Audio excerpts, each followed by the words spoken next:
I watched my ex tag for like the first time. I am not the girl I was when I filmed that. I'm gonna start off by saying that if you haven't seen the video, this is the video. Go watch it, you know, get caught up to the T. My ex was in my life for, I want to say now it'd be like 10 or 11 years of knowing each other.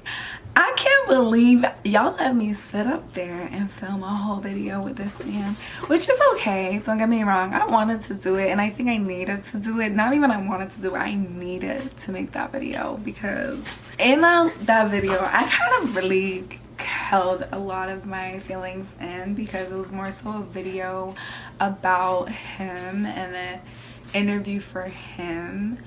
Some of you guys might be saying, what really happened? I really held my tongue for a lot of the questions because there weren't really questions for me, but I do think that while we were together, he really didn't treat me right at all, and I should have kept him cut off at that point. I just feel like I was so busy keeping options around me, and maybe subconsciously it was because, hey, what if things don't work out better? And it's not just for him, it was a couple of my exes. I would say there was two that like I was staying in contact and communication with, maybe subconsciously, like, hey, just in case, you know, maybe if I don't find the one who I know is meant for me, I would have settled. And that just sounds crazy.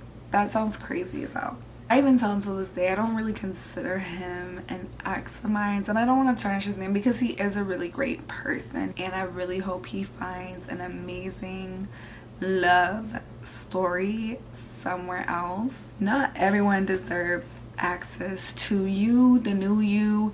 I was a completely different human being with all of my exes. I feel like we are constantly changing and evolving, right? And it's unfair to assume that that person is the same person that, you know, they were when they dated you. He hurt me, and I feel like I would, every time we hung out, it was kind of like a underlying feeling of like, that's it right there. It was so subtle to the point where it was almost unnoticeable. And I think because I remained in contact with him, I was just like used to having that person around. And then I just said, whoa, hold on.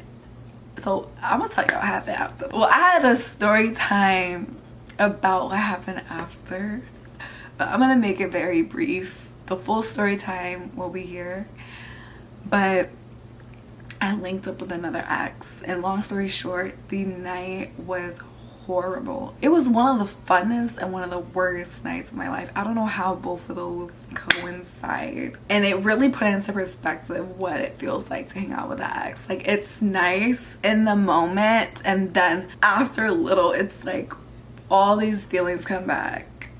Good, bad, up, down. It's really torture. And that experience really made me say, you know what, Maya, you gotta be done. You gotta be done. What's done is done. Throw it away and go away with it.